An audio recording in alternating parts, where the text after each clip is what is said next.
पूजा पाठ, कर्मकांड, ज्योतिष सीखने एवं सनातन धर्म से संबंधित वास्तु शास्त्र, जंत्र मंत्र, तंत्र, शास्त्रोक्त ज्ञान प्राप्त करने के लिए जुड़े हमारे इस चैनल से। नमस्कार मित्रों, बहुत बहुत स्वागत है। आज आपके लिए अत्यंत श्रेष्ठ और गोपनीय दुर्लभ प्रयोग लेकर के आए हैं, क्योंकि किसी भी प्रकार के सुख और दुख दोनों में परमात्मा को सदैव स्मरण करते रहना चाहिए। कहते हैं कि दैवाधीनम जगत सर्वम अमंत्राधीनम च देवता ते मंत्रा ब्राह्मणाधीनम तस्मात् ब्राह्मण देवता। सारा संसार परमात्मा के अधीन है, दैवाधीनम जगत सर्वम, और सारे देवता मंत्रों के अधीन हैं और वह मंत्र ब्राह्मणों के अधीन है।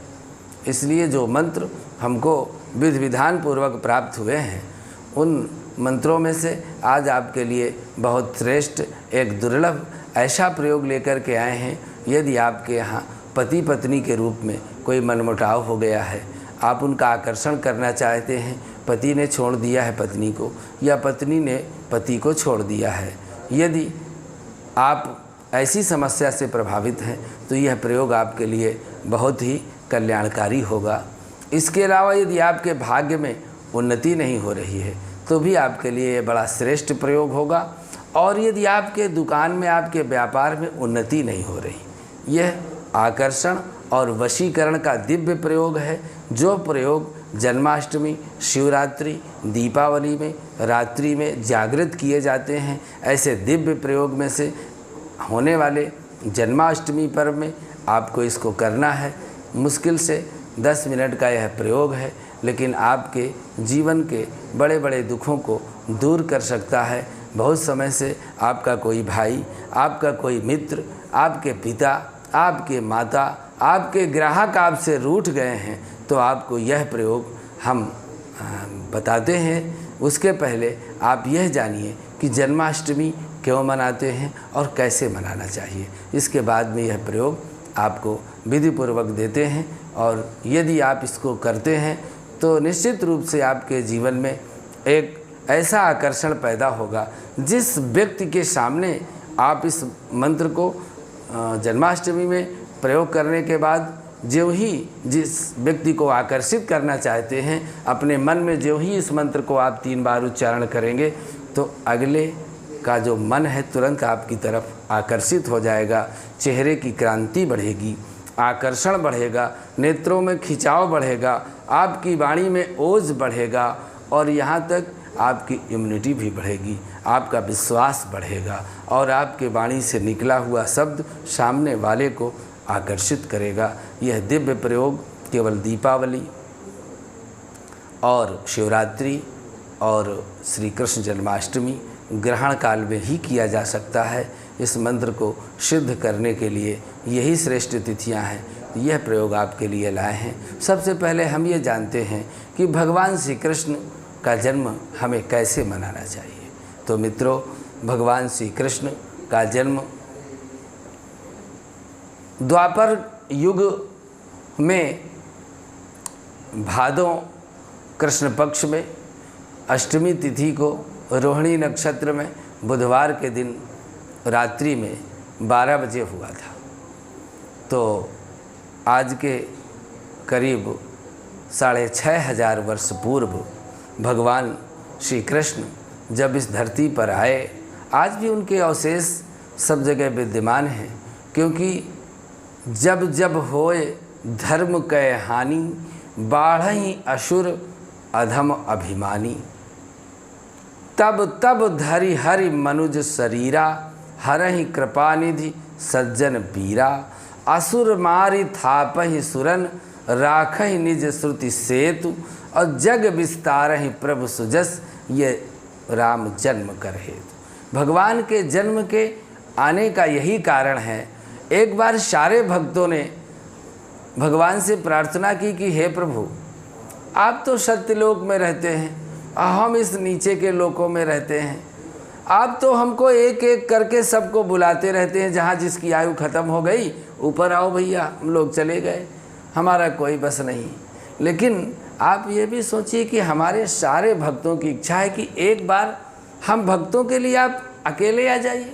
यदि आप आएंगे तो आपको अकेले आना पड़ेगा और हमारे सारे भक्तों का उद्धार हो जाएगा, और हमको एक एक करके आपके पास आना पड़ता है। जब बहुत समय हो गया तो भगवान ने सोचा कि कभी कभी भक्तों की इच्छा को भी पूरा करना चाहिए। तो कहते हैं, राम जन्म के हेतु अनेका, परम विचित्र एक ते एका। भगवान के जन्म के अनेक कारण हैं। तो जिस समय इस धरती पर कंस का उत्पात बढ़ा, लेकिन सबसे पहला कंस ने अधर्म का काम किया कि अपने पिता उग्रसेन को गद्दी से निकाल उठा करके और उनको कारागार में डाल दिया, स्वयं राजा बन गया। और जब इस तरह का कुकृत्य कर्म किया तो प्रजा में बहुत निंदा होने लगी। मंत्रियों ने कहा कि महाराज आपकी बहुत बुराई हो रही है, आपने अपने पिताजी को कारागार में डाल रखा है। कहा कि फिर आप ही लोग बताओगा कौन ऐसा काम करूं जिससे कि मेरा जो यह बिगड़ा हुआ इतिहास है वो अच्छा बन जाए। कहा कि अपने परिवार में कोई अच्छा काम करिए, आपके चाचा की बेटी है और देवकी, इसका धूमधाम से विवाह कर दीजिए तो आपका नाम फिर से ऊंचा हो जाएगा। कहा कि बहुत अच्छी बात आपने कही है। और उन्होंने वसुदेव जी के साथ देवकी के विवाह का आयोजन किया। और जब बहन देवकी को वसुदेव जी के साथ रथ में विदा करने लगा तो इतना प्रेम से विह्वल हो गया, आंसुओं की धारा बंद नहीं हो रही थी। और जो रथ हाँकने वाले सारथी थे उनसे कहा कि नहीं, आज मैं अपनी बहन को विदा करने स्वयं जाऊंगा। जो ही घोड़ों की रास पकड़ करके रथ को आगे बढ़ाया तो आकाशवाणी हुई कि ऐ पापी कंस, जिस बहन को इतने प्रेम से तू विदा करने जा रहा है उसका 8वां गर्भ तेरा काल होगा। इस आकाशवाणी को सुनते ही क्रोध से लाल हो गया, तलवार निकाल लिया, मारने के लिए दौड़ा। वसुदेव जी ने सोचा कि प्राणों की बाजी लगा करके पत्नी की रक्षा करनी चाहिए, यह शास्त्र में कहा गया है। तो उन्होंने वचन दिया कि जो भी इससे संतान होगी मैं आपको देता रहूँगा। इस तरह से जब कारागार में वसुदेव देवकी पड़े रहे, जब 8वें पुत्र के रूप में भगवान श्री कृष्ण आए तो कारागार के सारे बंदी रक्षक अपने आप सो गए। भगवान का जन्म हुआ और भगवान ने प्रकट होकर के वसुदेव जी से कहा कि आप रात में ही हमको गोकुल छोड़ देना, वहाँ से आपको एक सुंदर कन्या मिलेगी, उसको आप ले आना और अपने आप फिर बंधन फिर से बंध जाएंगे। उन्होंने वैसा ही किया और ज्यों ही कन्या ने वहाँ से आकर के कारागार के दरवाजे, माया रूपी कन्या थी, तो ज़ोर से रोने लगी। रोने की आवाज़ सुनकर के बंदी रक्षक जाग गए और तुरंत कंस को सूचना दी। कंस ने आकर के उस कन्या को छीन लिया और ज्यों ही चट्टान में पटका तो हाथ से छूट गई और कहा कि ऐ पापी कंस, तेरा मारने वाला पैदा हो गया। अब कंस की चिंता बढ़ गई। इस तरह से यह अधर्म, अनीति और अन्याय का अंत करने के लिए भगवान ने 11 साल की उम्र में कंस का वध किया। ऐसा जब शांति, सुख, सौहार्द बढ़ा, तब से हमारे इस ऋषियों की परंपरा में भगवान श्री कृष्ण जन्माष्टमी के दिन हम लोग दिन भर व्रत रहते हैं।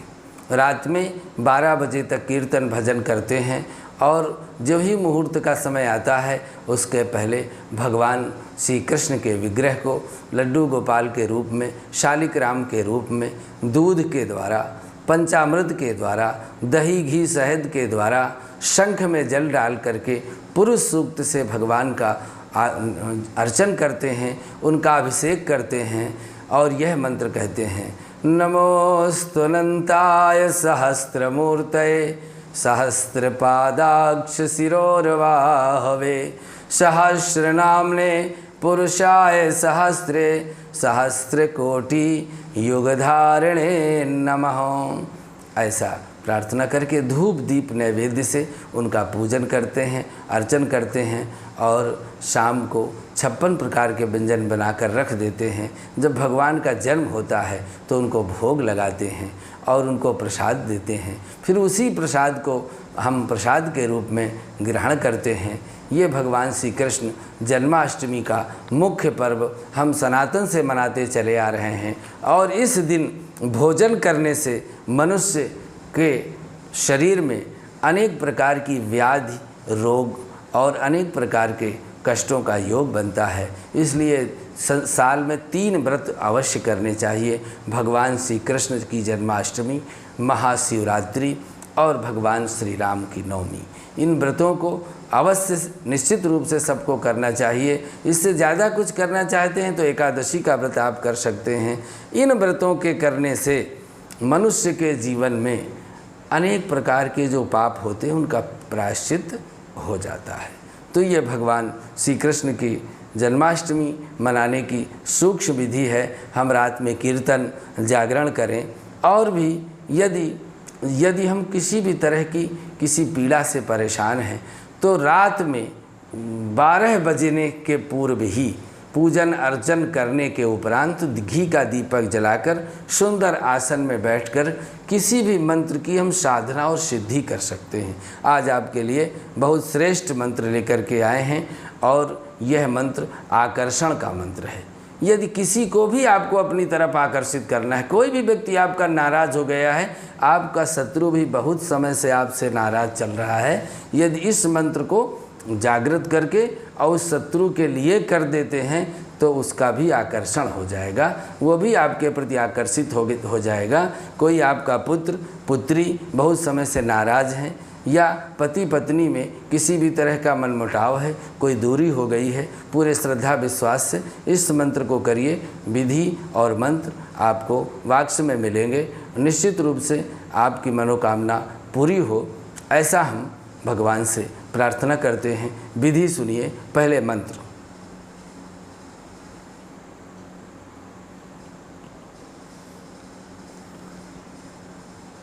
ओम ज्ञानिनामपि चेतांसि देवी भगवती ही सा वलादाकृष्य मोहाय महामाया प्रयक्षति। यह मंत्र है। इस मंत्र के पूर्व में ओम क्लीं क्लीं क्लीं वौखट और अंत में भी ओम क्लीं क्लीं क्लीं वौखट, ये संपुट लगाना है। इस मंत्र को 108 बार जपना है एक माले में, और इसके अलावा कुछ भी नहीं है। जब हमको इसके लिए कोई प्रयोग करना है तो यदि दुकान में हम बैठते हैं, ग्राहक नहीं आते हैं, तो इस मंत्र को 5 बार 11 बार पढ़ करके काले उड़द दुकान के बाहर बिखेर देने हैं। कोई भी ग्राहक को हम आकर्षित करना चाहते हैं तो इस मंत्र को 1-2 बार मन में पढ़ेंगे, उससे बात करेंगे, उसका आकर्षण हमारी तरफ बढ़ जाएगा। नित्य प्रति यदि इस मंत्र को हम 11 बार 5 बार पढ़ते रहते हैं तो सामने जो भी हमारे आएगा वो हमारी तरफ आकर्षित होगा। ये भगवती महामाया की कृपा है। यह सनातन संस्कृति में हजारों लाखों करोड़ों वर्षों से प्रयोग किया हुआ यह प्रयोग है। सारे ज्ञानी लोग इस मंत्र के आकर्षण के विषय में भली भांति परिचित हैं। यह मंत्र ही नहीं, यह तंत्र का कार्य करता है और बहुत वर्षों से आजमाया हुआ यह प्रयोग है। बस इसको आप करने के बाद किसी को दे नहीं सकते। अपने गुरु जी का स्मरण करें, भगवान श्री कृष्ण का स्मरण करके इसको सिद्ध करके अपने पास रखें। क्यों? क्योंकि मंत्र पाने का आपको हक है, देने का हक आपको नहीं है। हमने ये मंत्र दिया है, किसी को देना चाहते हैं तो उसको वीडियो का एड्रेस बताइए, उसको लिख करके आप बता दीजिए यहाँ से ले ले, तो आपका मंत्र आपके पास बना रहेगा। यदि सिद्ध करने के बाद आपने इस रहस्य को किसी को खोला तो उसकी शक्ति उसके पास चली जाएगी। बस ये सावधानी आपको रखनी है।